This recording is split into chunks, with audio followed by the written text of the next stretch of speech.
नमस्कार, आप सभी का स्वागत करती हूँ अपने चैनल ज्ञानोदय में। और आज का जो हमारा टॉपिक है हिंदी साहित्य की श्रृंखला में, वो है हिंदी साहित्य का प्रथम कवि। अब आप जानते हैं कि हिंदी साहित्य के प्रथम कवि के विषय में कई विद्वानों ने अलग अलग मत दिए हैं। तो आज हम जानेंगे कि कौन कौन से अलग अलग मत अलग अलग विद्वानों ने दिए हैं। इसके विषय में हम जानने की कोशिश करते हैं। इनको लर्न करना बड़ा मुश्किल होता है, तो इनको लर्न करने के लिए मैंने कोई ट्रिक्स आपको आज देने जा रही हूँ। देखते हैं आपको लर्न होता है नहीं होता। जिनको लर्न है उनकी तो कोई प्रॉब्लम ही नहीं है, लेकिन जो कंफ्यूज हो जाते हैं उनके लिए थोड़ा सा मुश्किल है। अब देखिए राहु सांकृत्यायन ने नाम दिया था सरहपा, ठीक है। प्रथम कवि तो सरहपा को आप याद कर लीजिए सरखफा। ये मैंने पीछे भी आपको, जिन लोगों ने मेरी ट्रिक्स देख रखी हैं, तो मैंने कई जगह आपको सरखफा करके ही कई ट्रिक्स बताई हैं सरहपा के बारे में। तो सरखफा यानी जिसका सर खफा हो गया, यानी जिसका दिमाग खराब हो गया हो। तो देखिए यहाँ पर है सांकृत्यायन, और सांकृत्यायन से आप संस्कृत शब्द निकाल लीजिए। सांकृत्यायन से क्या निकालेंगे? संस्कृत शब्द। तो संस्कृत पढ़ते पढ़ते हमारा सर क्या हो जाता है? खपा हो जाता है, ठीक है।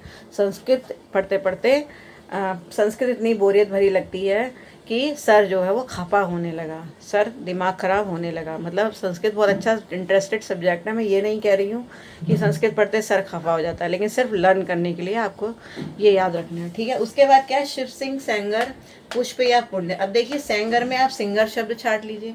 सिंगर का मतलब क्या होता है? सिंगर यानी गाना गाने वाला।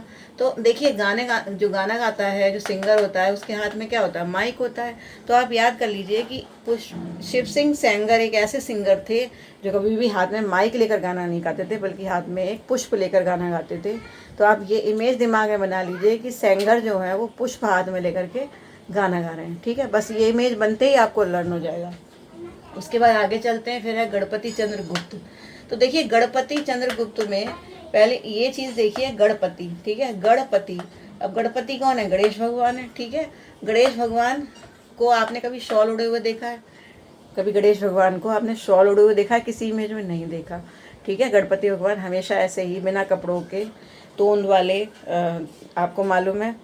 तो जिस तरह से उनका जो विशाल शरीर जैसे हम लोग देखते हैं पिक्चर्स में, लेकिन कभी भी आपको जो है गणेश भगवान शॉल ओढ़े हुए नज़र नहीं आएंगे। लेकिन आपको इमेज ये बनानी है कि आपके गणेश भगवान जो हैं वो शॉल नहीं ओढ़े हैं, तो आपने उनको शॉल उड़ा दिए ऊपर से। तो शॉल से आपको शाल ही याद आ जाएगा, ठीक है। गणपति ने शॉल ओढ़ ली, यहाँ से ये ट्रिक बनती है। उसके बाद आता है डॉक्टर राम कुमार वर्मा, स्वयंभू। अब देखिए राम कुमार, मैंने ये ट्रिक आपको पहले भी कई बार बता चुकी हूँ। राम कुमार से आप क्या निकालेंगे? राम को मार, ठीक है।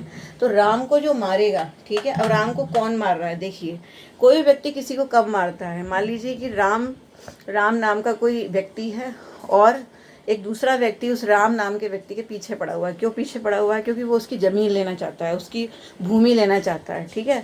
तो उसने कहा मैं राम को मारूंगा। तो राम को मार यानी राम को मारा और अपनी ज़मीन ले ली। स्वयंभू यानी अपनी भूमि का स्वामी हो गया।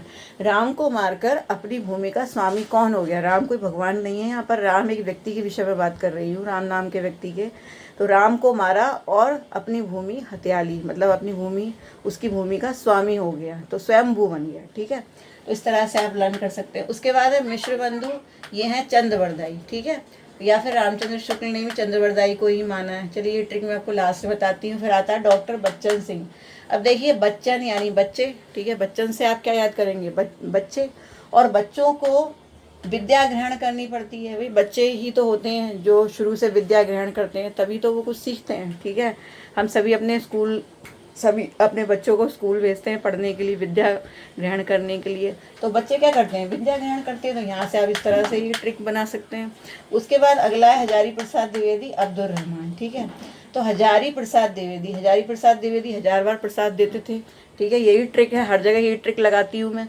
तो देखिए हजारी प्रसाद द्विवेदी जब 1000 बार प्रसाद दिया, तो जो अब्दुल रहमान थे, ठीक है, वो कहने लगे कि अब तो बहुत हो गया, मैंने बहुत प्रसाद खा लिया, अब मैं नहीं खाऊंगा।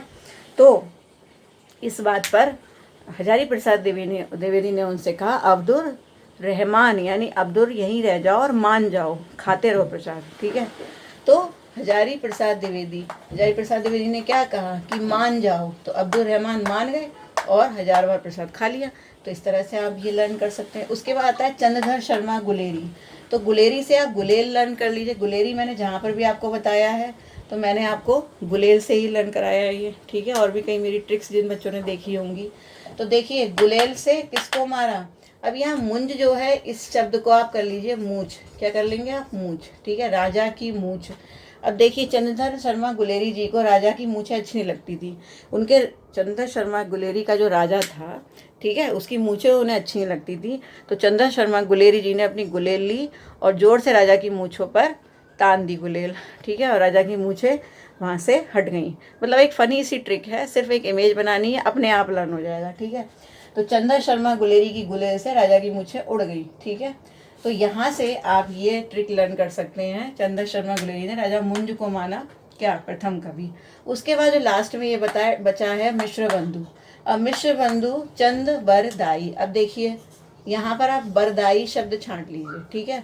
बरदाई यानी बर देने वाला, ठीक है, बर देने वाला यानी आशीर्वाद देने वाला। अब आप देखिए जब मिश्र बंधु यानी जब आप बंधु बांधव, हमारे घर में सभी बंधु बांधव इकट्ठे होते हैं, हमारे बड़े इकट्ठे होते हैं, घर में कोई प्रोग्राम होता है तो सारे बंधु बांधव इकट्ठे होते हैं ना।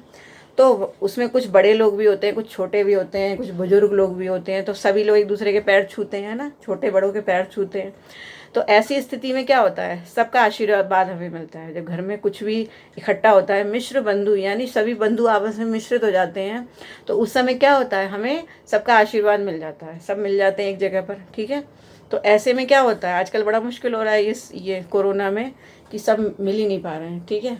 तो देखिए मिश्र बंधु जो हैं, क्या हुआ कि बंधु सब आपस में इकट्ठे हुए, जिससे भाई बड़े बुजुर्ग भी इकट्ठे ही होंगे, ठीक है, बड़ा भाई सभी लोग इकट्ठे होंगे।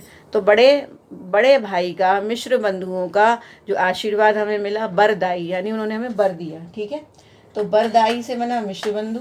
और इसके अलावा और देखिए भाई, अपने बड़े बुजुर्गों के आशीर्वाद के साथ में भगवान राम का आशीर्वाद भी लेना जरूरी है, ठीक है। तो रामचंद्र यानी भगवान रामचंद्र ने भी हमें आशीर्वाद दिया, बरदाई। तो रामचंद्र हमें क्या दे रहे हैं, क्या देते हैं भगवान श्री राम? हमें बर देते हैं, हमें आशीर्वाद देते हैं। देखिए मैं किसी धर्म विशेष के बारे में कोई बात नहीं करती, मेरा ऐसा कोई भी उद्देश्य नहीं है, इसको आप दिमाग से मत लीजिए, दिल से मत लीजिए। सिर्फ ये लर्न करने के लिए ट्रिक्स ऐसी हैं जो एक बार दिमाग में इमेज बन जाती है और वो कभी नहीं हटती, ठीक है। आपको हमेशा के लिए ये लर्न हो जाएंगे। बस आप इन ट्रिक्स को बार बार इसे दोहराते रहिए, बार बार सोचते रहिए। जैसे आप किचन में काम कर रहे हैं या फिर आप कुछ भी काम कर रहे हैं, आप घर में सफाई कर रहे हैं, कुछ भी कर रहे हैं, तो आप मेरी ट्रिक्स को बार बार जो है ना रिपीट किया करिए, ठीक है। कि उसका क्या था, उसका क्या था, रामचंद्र शुक्ल ने किसे माना था, सरहपा को किसने माना था प्रथम कवि, है ना, शालिभद्र सूरी को किसने माना था। तो जैसे ही आप सोचेंगे दिमाग में, आपके दिमाग में सीधे से वो इमेज जो है वो हिट कर जाएगी, ठीक है। तो इसलिए मैं ये ट्रिक्स मैं आपको बता रही हूँ, जिससे आपको ज़्यादा से ज़्यादा लर्न हो और कन्फ्यूज़न बिल्कुल ना हो एग्ज़ाम में, ठीक है। हालांकि कुछ लोग, मैंने कमेंट्स में मैंने ऐसा थोड़ा सा मैंने देखा है, कुछ लोग मुझे कमेंट करते हैं कि ये ट्रिक्स कुछ लोगों को अच्छी नहीं लगती है, ठीक है, ये भी मैंने देखा है।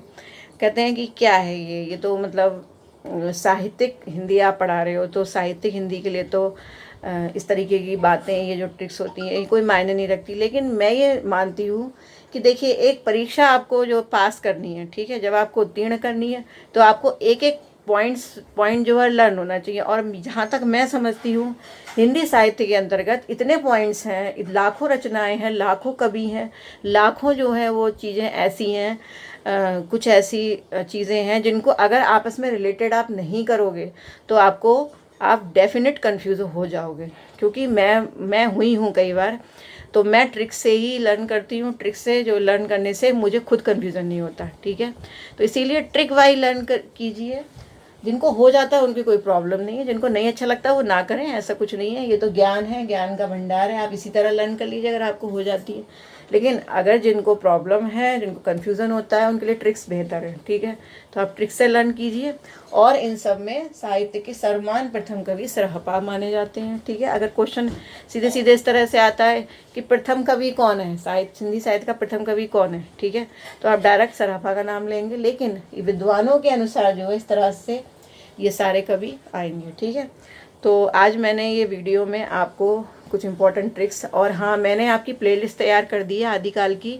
आप मेरे चैनल पर जाकर, जब आप मेरे वीडियो के नीचे जो मेरा प्रोफाइल पिक्चर है उस पर आप टच करेंगे तो आपको 4 ऑप्शन मिलेंगे।